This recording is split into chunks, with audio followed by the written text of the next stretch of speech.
Hey, welcome back, folks. We're again here broadcasting from my apartment, and we're continuing these broadcasts Monday through Friday, 5 days a week. And for now, we're focused very heavily on this new coronavirus, this CCP virus. Hopefully giving you some stories you might not be hearing elsewhere, and at least some analysis you might not be getting elsewhere. We're going to be starting off today talking about the concerns of growing tyranny when it comes to the expansions of government powers. I'll also be going over a few quick news updates, just updating you on some stuff we've talked about before. And also stick around, we're going to be talking today with Dustin Bass. He's a great guy, he's a contributor to the Epoch Times, and he's also the co-host of the Sons of History. I'm going to be talking with him about historical perspectives on some of the encroachments on individual rights that we're seeing right now. Now, folks, before we get started, again, this channel is being censored to an extent by YouTube. We have received some alerts from them saying they've listed some of our contents as hateful, and because of that, they're restricting advertisements. And so, folks, again, if you want to show support, we do take donations, we do accept donations, and for those of you who have donated, again, really, really appreciate it.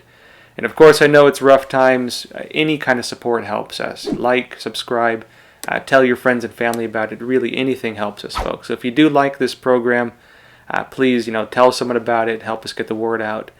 We're going to start off with a few quick news updates. First off, interesting story in Tanzania.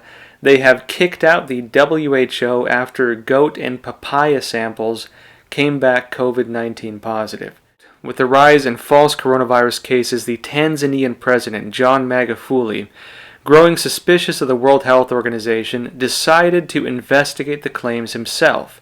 He sent the WHO samples of a goat, a papaya, and a quail for testing. After all three samples came COVID-19 positive, the president is reported to have kicked out all the WHO from the country. And we also have a link to the press conference where he announces this. It is possible maybe the quail, the goat, and the papaya had residue of the virus on their surface. Maybe the goat and the quail had the virus. There was a case, for example, in New York where one of the tigers at one of the zoos allegedly had the virus. There have also been reports of cats and dogs getting the virus. It's not beyond belief to think that maybe a goat and a quail got it. A papaya, I don't know about a papaya getting it, but maybe they tested the surface. It's hard to say. It does seem a bit strange, but again, we don't have all the information. Now, moving on to a quick update in Wuhan, the epicenter of this virus. We have a story from the Epoch Times that says Chinese city of Wuhan orders virus testing on all residents to contain spread. You may remember in the previous episode we had a video in front of one of the hotels in Wuhan, in China, showing individuals dressed in full medical garb. Looked like they were loading patients into the back of a large transport vehicle. They did have ambulances lined up as well. The vehicle they were loading them into appeared to be more like a military vehicle with a big green tarp over the back of it. The Chinese regime did not acknowledge that incident. They did not comment on it. There's no information on exactly what happened. Soon after, there were reports that one of the local officials in Wuhan was removed from his post, allegedly because of new infections in his district.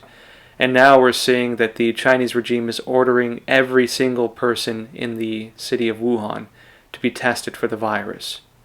And so something's going down in Wuhan. Moving on to Hong Kong briefly.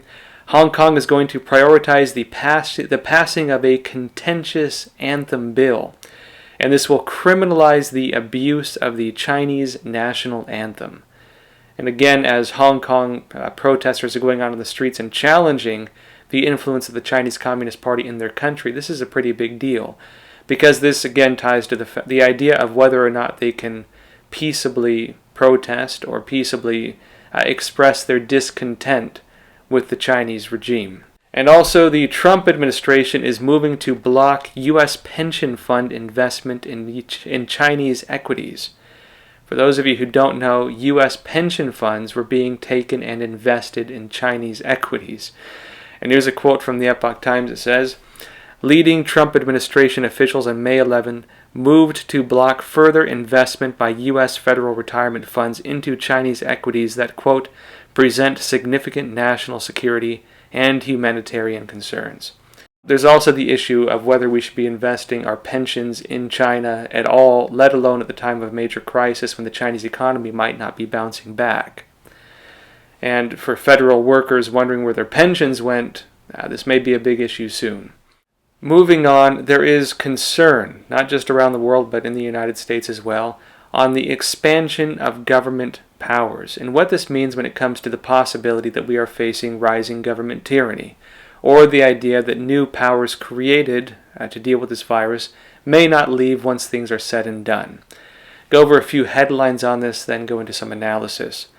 First off, the Intercept had a story. It says, under cover of mass death, Andrew Cuomo, New York governor, calls in the billionaires to build a high-tech dystopia.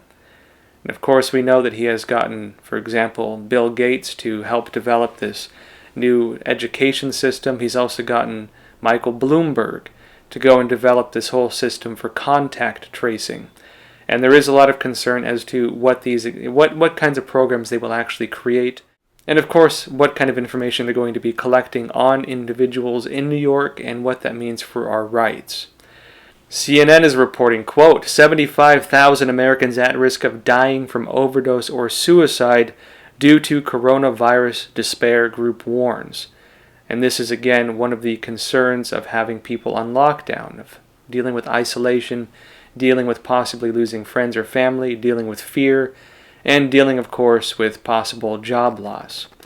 Elon Musk is restarting Tesla production in defiance of county lockdown. We also have a story in Texas that the government Abbott issued an executive order freeing a salon owner, a Shelley Luther, from jail. This salon owner, like Elon Musk, decided to go back to work despite the government orders of having a lockdown.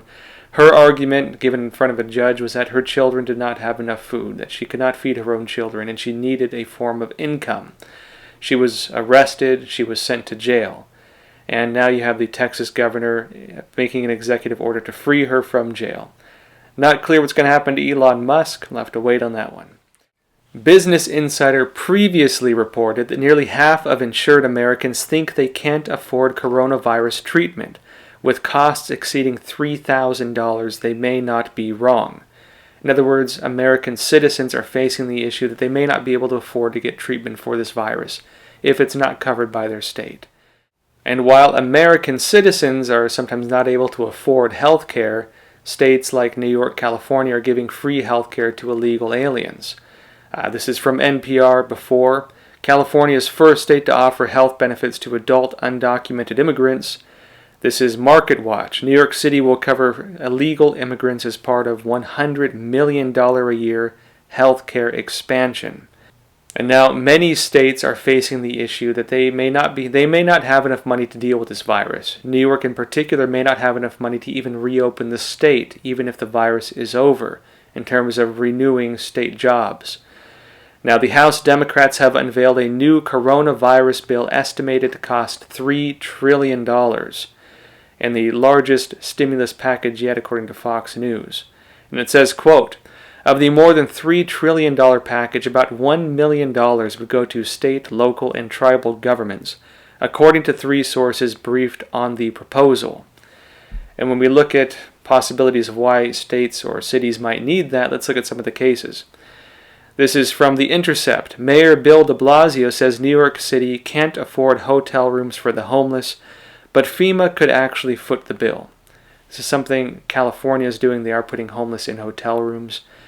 There's an issue that the homeless might be getting infected, and if they can't self-quarantine, like many people who do get the virus have to do, there is the issue of where do you put them. This is a contentious issue. We'll get into it more.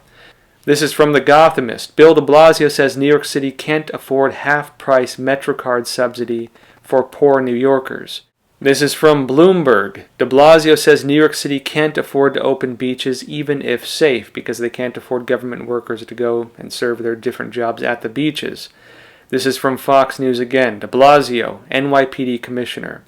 No protests allowed in New York City. And in California, we have the San Francisco Gate saying, quote, LA County's stay-at-home order will, with all certainty, be extended nearly 3 months. And New York Post reporting, quote, San Francisco gives free drugs, alcohol to homeless quarantining in hotels. So not only is San Francisco putting homeless who have the virus in hotels for quarantine, they're also supplying them with drugs and alcohol. This brings us to our guest today, Dustin Bass. He's the co-host of the Sons of History, and he's a columnist with the Epoch Times.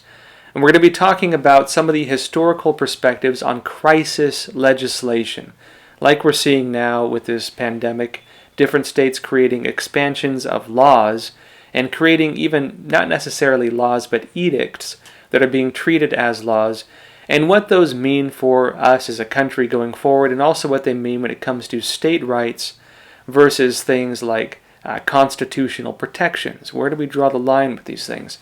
Dustin has some great perspectives pulling from history, and also is great at tying these to what we're seeing right now. So with that said, let's jump into the interview now. And so we're going to be talking today about the encroachment of government powers during times of crisis. And of course, right now, I don't need to tell everyone again, but we're dealing with an issue of, governments dealing with this pandemic and, of course, creating new forms of government power. The big question is, well, two of them, what happens to those powers when the crisis is over? Do they keep them? Do they get rid of them? And the other question is, how does this conflict or follow constitutional law in the United States?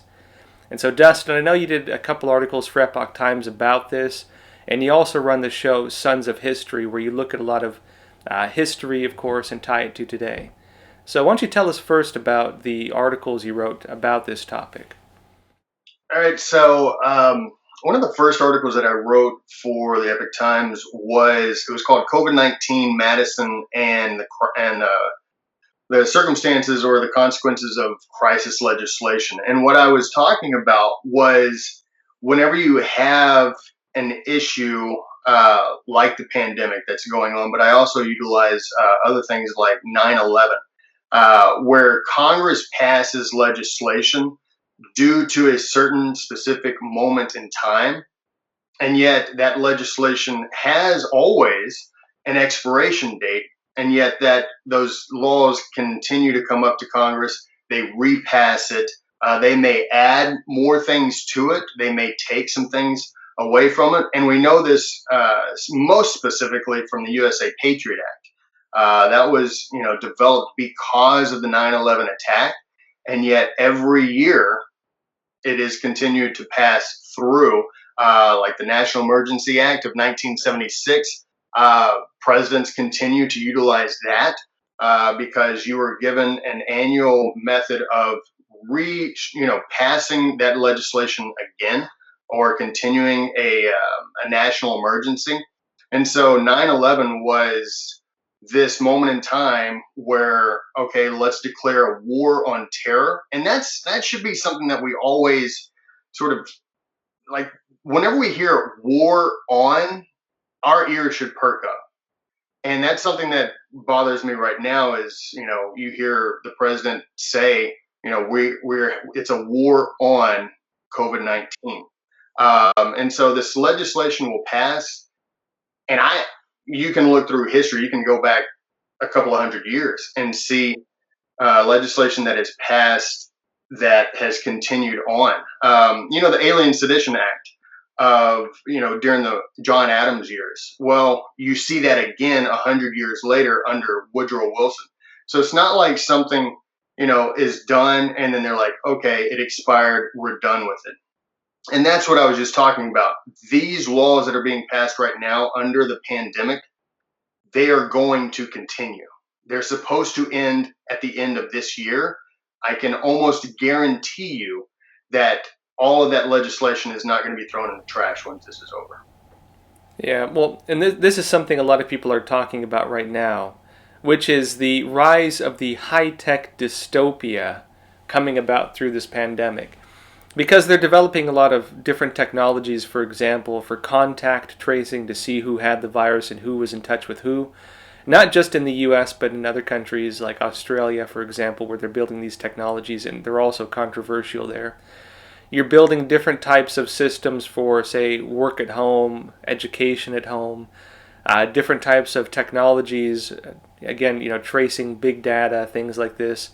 In New York, for example, they're putting into place these new technologies again for contact tracing, where they're not just hiring individuals to go and look into who you were in touch with and so on, but also looking at things like cell phone data and app data. Data, in other words, that's collected on us from the devices in our pockets, and trying to use that technology to see who we're in touch with. One of the questions I've raised before is, what happens when a government spends millions of dollars developing a new form of technology? And what is it? Is it in their interest when everything's said and done? Let's say spending tens of millions of dollars, or more or less. A few months later, the crisis ends. Do they just take that $10 million investment, if so, around that, and just toss it in the trash, or do they repurpose it? I think it's more likely they're going to repurpose it. Otherwise, they see it as a waste of money. But what's your analysis on this? Well, I mean, I completely agree with your analysis on that. Government, I think it was Milton Friedman who said, like, the government is only good at one thing, and that's expanding. Either that or it's Thomas Sowell. But the government is not going to invest in these power structures just to give that back or throw it away. And it's one of the things that I've brought up to a number of people. I'm like, when have you ever, in the course of history, seen the rights of people taken away by the government, and then when that moment in time passes, restored completely? It doesn't happen. It will come back to you, but there will be missing parts to it. Governments around the world, governments here in the U.S., state and local, national, they are creating methods to do what you're saying. The Trace Act, more or less, is in being presented to Congress right now, so that they can trace everything that where we're going, what we're doing. South Korea created a government mandated GPS tracking device, so that they can make sure that they can track you if you're breaking quarantine, and then you can be punished via that. These countries are going out of their way to take away rights, but they're trying to give the best reason for it so you can accept it. That it's in our personal interest. It's in the best interest of the country.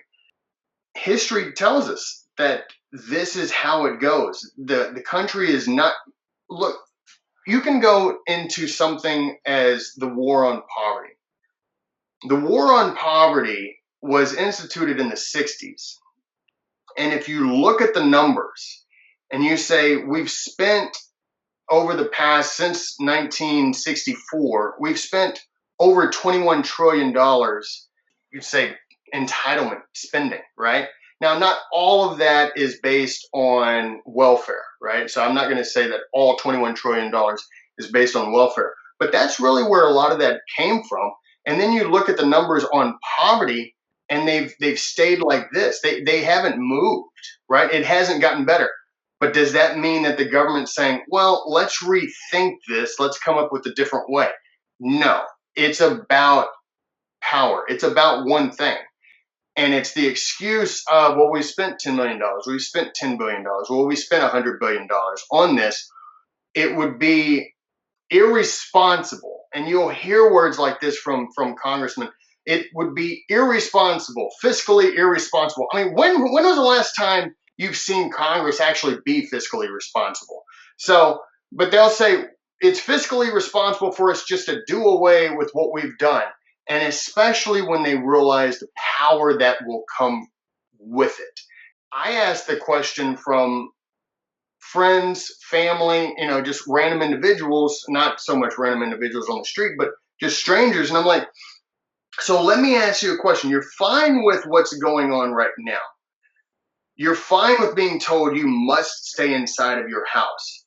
And they're like, yes. I'm like, do you trust the government? And the immediate response is no. No, I don't. And yet the most stringent method of, I guess, tyranny would be telling people where they can go and what they can do. And it's happening right here and now, and people are seemingly fine with it. And that's Yeah, me. yeah. Well, looking at history, we can often see that expansion of government powers often has the opposite result.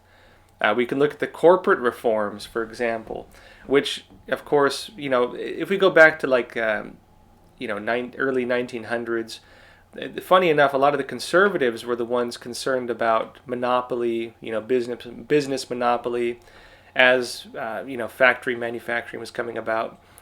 And one of the big problems that happened when they did the corporate reforms is then rather than stop monopoly, it actually killed off a lot of the small businesses. And so you had monopoly come out of that, more so than would have very likely otherwise.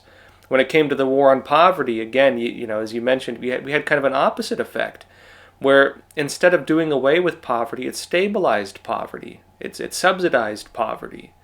And so you had people who were just stuck in this endless loop of poverty. It did not improve the situation at all. And we often see this in general with expansion of government power. And I think it deals with a few issues of what are the limits on government power and what is the purpose of government. If we go back to the classical liberals, they would argue that the purpose of government is merely the enforcement of laws, the protection of life, liberty, pursuit of happiness, the protection of the individual's personal property, and it's kind of an agreed upon consolidation of power to form a new system that can enforce justice and uphold justice. For example, Frederick Bastiat, in his book The Law, talks about the nature of law. And he says specifically that if you expand law into areas of, say, religion, into areas of your personal life, it can only become a system of tyranny, because the law is only able to, say, enforce, it's only able to punish. It's not meant for, the regulation of belief, the regulation of an individual's freedom of movement and things like this, because it can only result in tyranny if you do that. Yeah, I'm curious, in terms of your understanding, what was the nature of government in the U.S.? Because I think that the idea of what government is and what role it should play in our lives has changed over the years. I have friends, for example, who are, democratic socialists, they call themselves, and they believe government is like the greatest thing ever. It's our greatest protector, I think is the phrase one of them used. And they don't believe there should be limits on reach of government. I think there's this mentality that government is somehow able to make better decisions than we can. And of course, in countries like China, under the Chinese Communist Party, other communist states, that is the mentality. That's the reasoning. Going back to the French Revolution, even the idea that this enlightened few is better able to make the decisions of the masses, because the masses aren't smart enough or capable enough to make those decisions for themselves. The United States, in my understanding, was a break from that. It was a very different interpretation of that. The idea that if given individual liberty, the average person can make the right decisions and can create a better life and a better country. But moving to you, what's your understanding of this in terms of looking at history and what was the nature of law and government in the United States? Yeah, I that's a lot. I want to hit on a lot of it. Is government sort of viewing the masses in the same perspective as what you would see like sort of a Marxist or a Leninist, is the view that we've got a bunch of idiots on our hands and we need to control them. We need to tell them what to think and how to think. And you will never hear any congressman come up and say something along those lines. But it doesn't mean that they don't feel that. And I'm not saying all of them, but there are a number of them out there that have this sense of hierarchy that I'm better, I'm smarter, I'm more educated. And look, there are a lot of them that are Harvard educated, Yale educated, and that's fine. I think that's great. I think a good education is a good thing.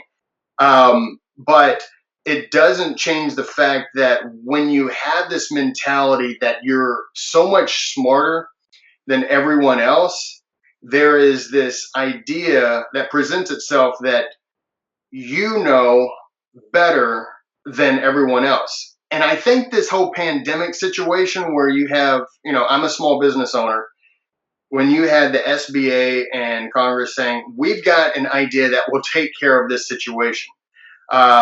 And we will make sure that all the small businesses are provided for and, all this stuff. It was an absolute disaster. So when you have a small group trying to disseminate power and good ideas for the masses, it just doesn't work out.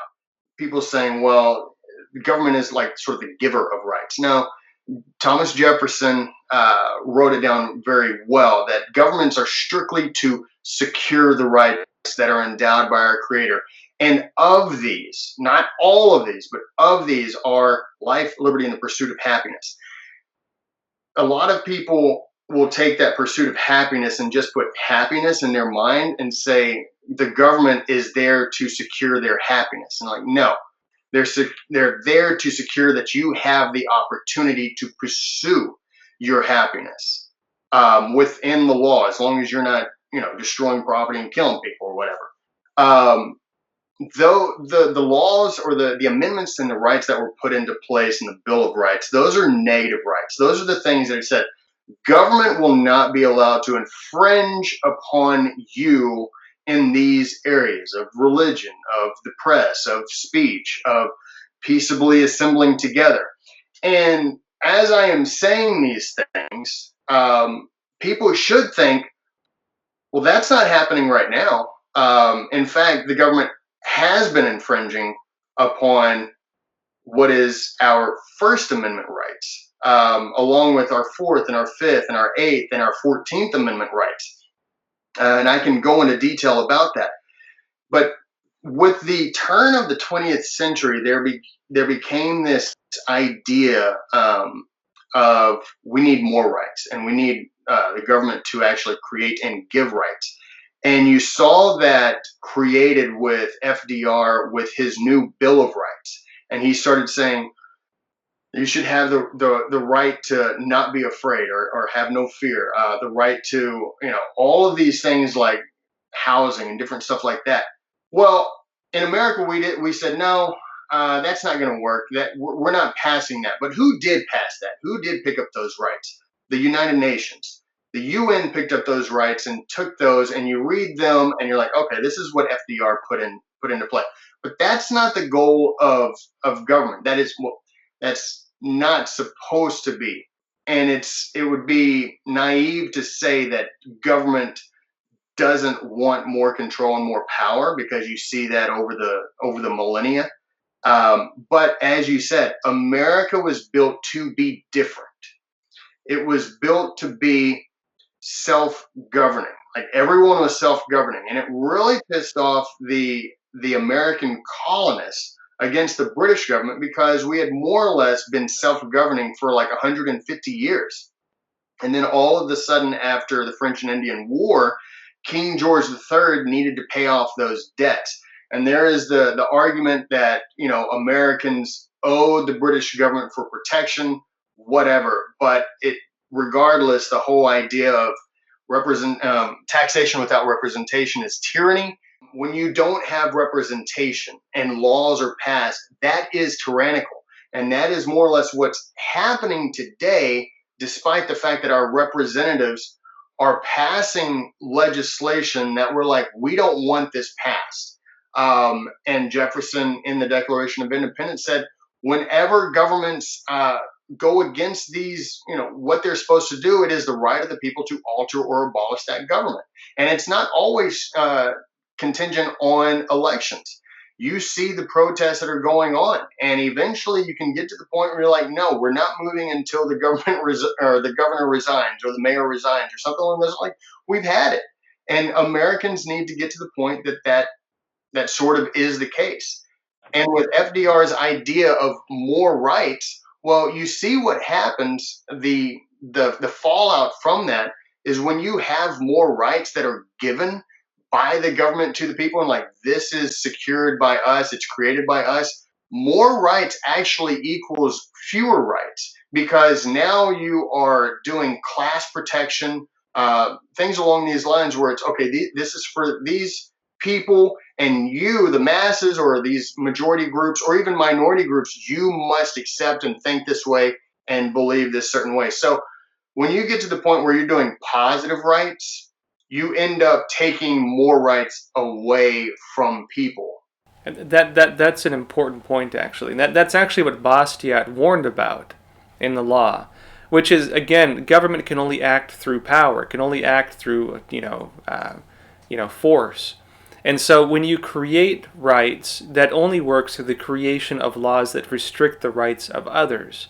In other words, if you say you're going to secure the rights of individuals, you can only accomplish that when it comes to government through restrictions on the free market or individual freedoms for other select groups.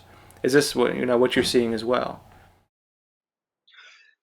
Yeah, you're seeing it on, and that's the scary thing, is you're seeing it in select groups. There was, let's take for instance, because I mentioned the Fourth, Fifth, Eighth, obviously the First Amendment and the 14th Amendment. These amendments are being sort of trampled on altogether, and it is based a lot on specific groups.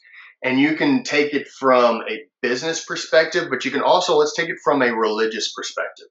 You're seeing in certain states, and this happened in Indiana, where it's a small county in Indianapolis, I think. The district judge said that you could only get together, the groups of 10 or fewer, right? Or less than 10. But even though, and it could be anywhere, right? But churches, however, could not, even if it was fewer than 10. And churches could not meet in separate non-church places like at a restaurant or a coffee shop or a bar. And so luckily the AG over in Indiana said, no, this is not constitutional. Now you see things going on here in my state of in Texas. You see it in Florida where the pastor was arrested. You see it in Louisiana. Do these new orders that are not specifically laws. They haven't been passed, federally, and these are just edicts by the mayor or the district judge or the governor. They say this is the new law of the land, and it supersedes all of the precedents that have been set beforehand, primarily the Constitution. And I just find it very odd that a lot of Americans are on board with what's going on. Like, this is for our protection. I'm like, yeah, but that goes against what the Constitution is all about. They're there to secure your rights of life, liberty, and the pursuit of happiness, not to restrict everything in your movement and everything that you do, your belief system. And I could go into what we were talking about earlier about how social media, and I think we were talking about this off camera, but how social media has started to play the role of Big Brother, which is another article that I wrote, of how social media has played Big Brother to suppress speech. And I just wonder, like, government is sort of like, okay, yeah, that's fine.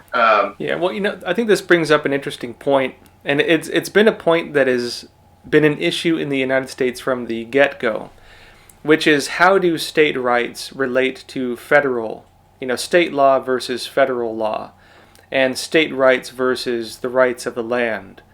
Of course, the Constitution being the law of the land, supposedly, but individual states creating laws that sometimes do go against that. Civil War, probably the best example of that, where, of course, slavery was one of the main points of it, but the way it was argued in a lot of these states was the idea of state rights versus federal law, that the federal government should not be able to restrict state rights when it came to things like slavery. Lincoln, of course, launched the Civil War because, from the perspective of the federal government, it was not seen that slavery should be something tolerated, even if it deals with the issue of state rights. And we're dealing with that again now, where individual states, governors are putting laws into place that may go sometimes against the Constitution.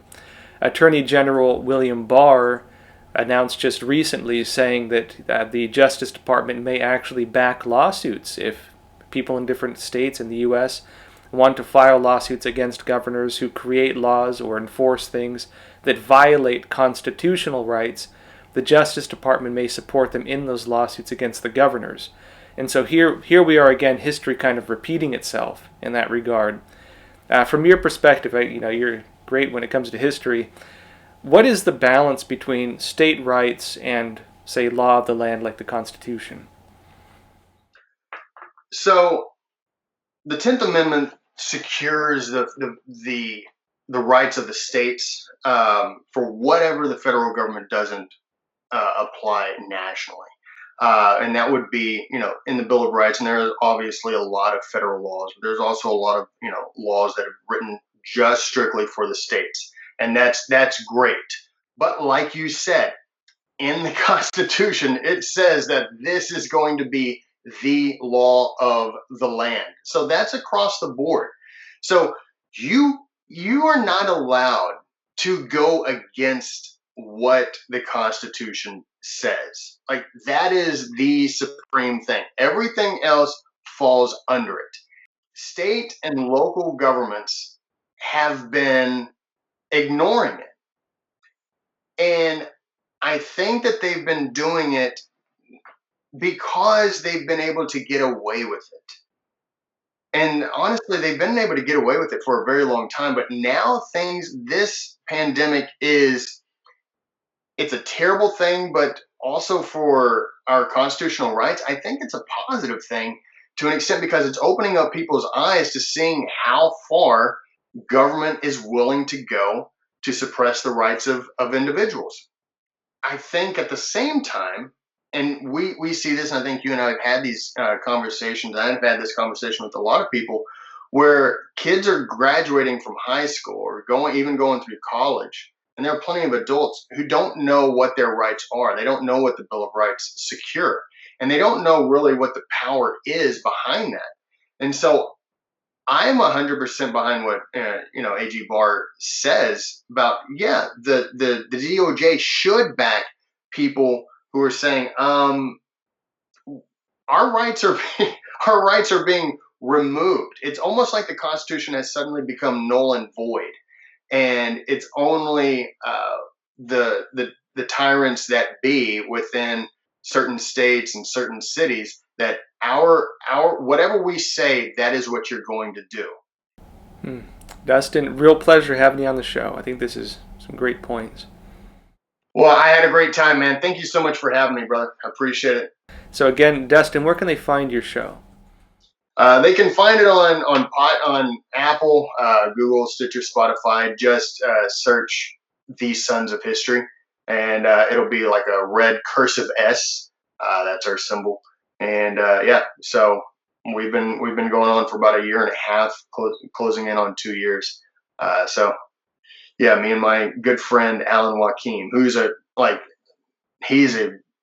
I love history, but this guy, I don't even know how he retains all the information. So great. Hey, Dustin, I have to get you on again sometimes. Real pleasure. Thanks again. Thank you, man. I appreciate it.